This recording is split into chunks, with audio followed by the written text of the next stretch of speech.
What if everything you thought you knew about God, about life, about what comes after, suddenly cracked open in front of you, and you were forced to face the truth? What if someone you loved died, and in that brief crossing beyond the veil, they came back with a message so raw, so unexpected, that it shook you to your core? I never thought I'd be the one to tell a story like this, but here I am. And believe me, you're going to struggle to believe it at first. I struggled myself. But I can't keep it inside anymore. She died. She met Jesus. And what he revealed about the people we often judge, the people we whisper about behind closed doors, the people we've pushed away with religion instead of embracing with love. It will leave you speechless. The woman I'm talking about was my sister. Her name was Anna. She was my baby sister. Though by the time all of this happened, we were both adults with families, bills, and our own battles. Anna had always been a fighter, stubborn as a mule, but with a laugh so bright it could light up a room. She wasn't religious, not the way I was. I went to church, read my Bible, tried to walk the line. She said she believed in God but didn't trust church people, didn't trust rules written to control. And honestly, I used to get frustrated with her about it. I'd lecture, she'd roll her eyes, and then we'd end up laughing like kids again. That was us. But then came the night of the accident. I still remember the phone call. Her car had been hit. The paramedics had tried everything, but her heart stopped in the ambulance. They worked on her for over 20 minutes. By every medical standard, she was gone. Dead.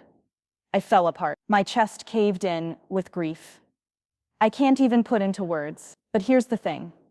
They brought her back, against every odd, against what even the doctors called impossible. Anna came back. She gasped for air, and her first words weren't what you'd expect. She didn't ask where she was or what happened. She whispered, "I saw him." At first, we thought it was just the drugs, the trauma, the brain firing off hallucination. But as days passed, she grew stronger, and she sat me down one night and said, "I need to tell you everything, and you need to believe me, because it wasn't just a dream. It was real." She described leaving her body and floating above it, watching the medics pound on her chest, hearing them shout codes and instructions she had no way of knowing. Then, she said, there was this pulling, gentle, magnetic, irresistible. She was drawn into light, not just brightness, but a living presence, a love that wrapped her up so completely. She said it felt like every wound, every rejection, every ache she'd ever carried, melted away in that instant, and in that light stood Jesus.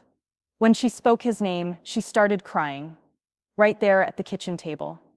Not out of fear, out of awe. She said his eyes were like oceans, depth upon depth, looking straight into her soul, seeing every mistake, every scar, but not condemning her, loving her completely.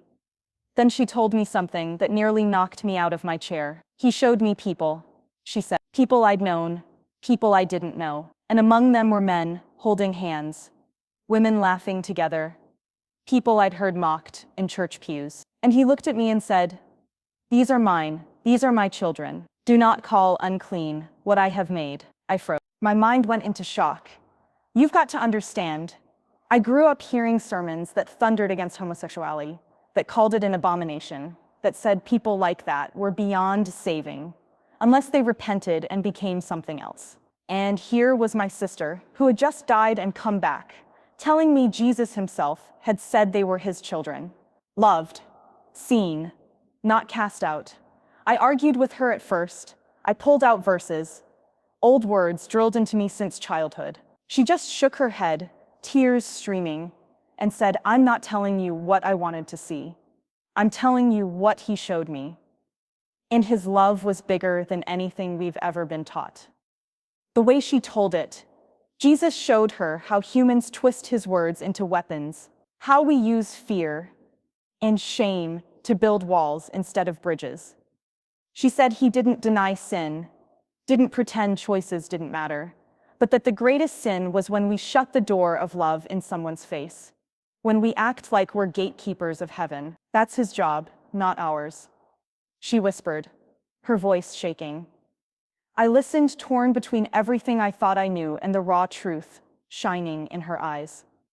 And then she said something that has haunted me ever since.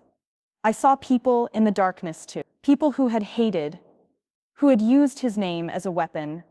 People who thought they were righteous, but had no love. And Jesus wept for them. Do you understand? He wept. His heart breaks when we push others away in his name. By then, I wasn't arguing anymore. I was trembling. Because deep down, I knew she wasn't making this up. I knew my sister. She was blunt, skeptical, stubborn. But she wasn't a liar. And the way she spoke, the fire in her, the tears in her eyes, it was truth. After that night, Anna couldn't stop sharing what she'd seen. With our family, with her friends, with strangers she met at the grocery store. Some people mocked her. Others leaned in hungry for hope. But every time she spoke with that same trembling certainty. Jesus is real. His love is bigger than our boxes. Don't waste your life on hate. And me? I wrestled.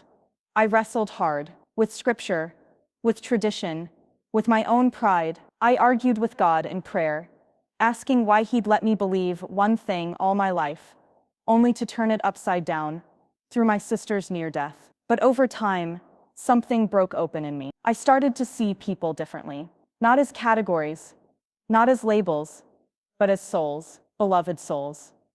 That's where I'll pause for now.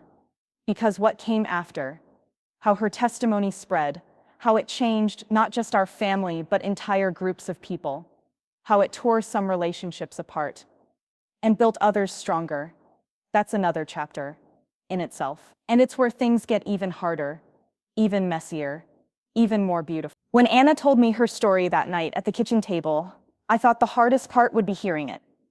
I was wrong. The hardest part was living with it afterward. Once she opened that door, nothing in our lives was ever the same again. The days that followed were filled with an intensity I still struggle to describe. She didn't just tell her story once and then tuck it away like some strange dream. She lived it. Every conversation, every encounter became charged with this urgency, as if she'd been branded by eternity and couldn't help but pour it into everyone she met. And while part of me was proud of her courage, another part of me dreaded what was coming. Because I knew the world wasn't ready to hear what she was saying. It started small. She shared with our parents. My mother broke down sobbing, clutching Anna's hands, whispering prayers of gratitude that her daughter had been spared. My father sat in silence, his jaw tight, the old doctrines rattling inside him like chains. Finally, he muttered, "That can't be from God." He wouldn't say that. Anna didn't argue. She just looked at him with those tear-filled eyes and said, "Dad, he did, and I'd die again before I denied it." That silence between them lasted for weeks. When she told her friends, the reactions were even sharper. Some leaned in, hungry, like parched souls drinking in water.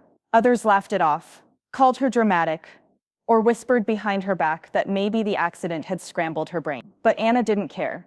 She wasn't trying to win arguments. She wasn't trying to convince anyone. She was simply bearing witness, and there was a strength in her that made even the skeptics hesitate. The real test came when she shared it at church. We had grown up in that congregation. Wooden pews polished by generations, hymns sung out of habit as much as devotion, sermons that drilled rules deeper than grace. When Anna asked to speak one Sunday, you could feel the unease ripple through the room. But she stood at that pulpit, fragile from her accident, yet blazing with conviction, and she told them everything. The sanctuary grew so quiet you could hear the creak of the pews as people shifted uncomfortably. Some shook their heads, others wept silently. And then when she spoke the words, "Jesus told me, these are mine, these are my children," you could almost hear the collective gasp. The pastor's face turned pale. He didn't stop her, but when she finished, he quickly stepped up and muttered something about testing every spirit, about deception, about caution. That week, the whispers started. "She's been misled. It was a hallucination. The enemy is using her to confuse the faithful." Friends who had once hugged her now avoided her in the aisles. Invitations dried up. She was treated like a cautionary tale instead of a miracle. And yet she didn't shrink. If anything, she grew louder. Not in anger, but in love. She started inviting people to our house. Young people, outcasts, couples who had left church long ago, too wounded to return. They filled our living room, sitting on the floor, crying as Anna shared, not just her story, but her heart. I'll never forget one night in particular. A young man named David sat in the corner, silent, shoulders trembling. He finally whispered, "I've prayed every night for God to change me. I thought he hated me. I thought I was broken." Anna knelt in front of him, held his hands, and said, "You are not broken, you are beloved. I saw him, and he told me you are him." David sobbed like a child, and something in the air shifted. I swear it felt like heaven itself had bent low to kiss that room. But it wasn't all beauty. With every step Anna took forward, the backlash grew. Old friends called her a heretic. Some family members refused to visit. My father stopped speaking to her altogether for a time, clinging to his certainty that she was deceived. I was caught in the middle, torn between the sister I loved and the faith I thought I understood. But the more I watched her, the more I saw the fruits of her testimony, the healing, the hope, the lives being changed, and the harder it became to deny that something divine was at work. One night, I confessed my struggle to her. "Anna, what if you're wrong? What if this was some trick, some deception? What if you're leading people astray?" She looked at me with a calm I'll never forget and said, "Then explain to me why people who were ready to end their lives are now clinging to hope. Explain to me why those who thought they were hated are now worshiping in joy. Explain to me why my heart, which once carried so much bitterness, is now overflowing with love." Does that sound like darkness to you? I had no answer. Her story spread beyond our town. People started recording her testimony, sharing it online. Some videos reached thousands of views. Messages poured in from around the world, some grateful, some furious. And through it all, Anna remained steady. She wasn't trying to be famous. She wasn't trying to prove anything. She was simply obeying what Jesus told her. Remember what you've seen. Speak of it. Over time, even my father's heart began to crack. One night, I walked into his study and found him holding a photo of Anna as a little girl, tears running down his face. "I don't understand it," he whispered, "but I can't deny the love I see in her." Slowly, painfully, he began to soften. He never admitted outright that she was right, but he started attending those living room gatherings, sitting quietly in the back. And sometimes, just sometimes, I caught him wiping away tears. As for me, I was transformed, not instantly, not easily, but little by little, the walls I had built began to fall. I started seeing people not as categories, not as sinners to fix or saints to imitate, but as souls, each one cradled in the hands of the same Jesus who had met my sister beyond death. It humbled me, it broke me, and it healed me too. Anna's testimony didn't solve every question. It didn't erase centuries of debate or rewrite scripture with a wave of her hand, but it did something more powerful. It revealed the heart of Jesus in a way that was undeniable. A heart that grieves when we turn love into law. A heart that embraces the outcast. A heart that is bigger, wider, deeper than we dare to imagine. And that, my friend, is why I'm telling you this now. Because her story isn't just hers, it's mine too. And now it's yours. What you do with it is up to you. You can dismiss it, argue with it, call it deception, or you can let it crack something open inside you, the way it did for me. But remember this. One day, every one of us will stand where Anna stood, face to face with the one whose eyes see everything. And in that moment, it won't be about who we excluded or who we judged. It will be about whether we loved like he loved us. She died. She met him. She came back to tell us. And now you've heard it too. What will you do with it?